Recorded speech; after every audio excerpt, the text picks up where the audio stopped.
Operation Paschimbanga, মোদির মুখে বিস্ফোরক ঘোষণা। সেনা কৃতিত্ব ঘিরে রাজনৈতিক লড়াই, প্রশ্ন উঠছে সর্বত্র। মঞ্চ থেকে সোজা চ্যালেঞ্জ ছুড়ে দিলেন মুখ্যমন্ত্রী। বিস্ফোরক বক্তব্য, সরাসরি চ্যালেঞ্জ আর সেনা অভিযানকে ঘিরে রাজনীতির ঘনঘটা পশ্চিমবঙ্গের রাজনৈতিক আকাশে যেন বজ্রপাত ঘটালো গতকালকের সভা। প্রধানমন্ত্রী নরেন্দ্র মোদী গতকাল এক রাজনৈতিক সভা থেকে বলেন, যেমন হয়েছিল অপারেশন সিঁদুর, এবার হবে অপারেশন পশ্চিমবঙ্গ।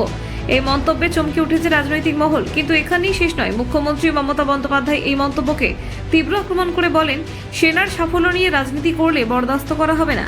এরপরেই তিনি বিজেপিকে সোজা চ্যালেঞ্জ ছুড়ে বলেন, হিম্মত থাকলে কালই ভোট ঘোষণা করুন। ঘটনার পরিপ্রেক্ষিতে এখন জল্পনা, অপারেশন পশ্চিমবঙ্গের পেছনে কি শুধু ভোট কৌশল, নাকি এর মধ্যে রয়েছে আরও কিছু গভীর বার্তা। তবে এই মুহূর্তে বিজেপির কোনো শীর্ষ নেতা মমতার মন্তব্যের পাল্টা প্রতিক্রিয়া দেননি। এটাই বাড়াচ্ছে রহস্য আরও কিছুটা। আপনারা দেখছেন বলছে বাংলা।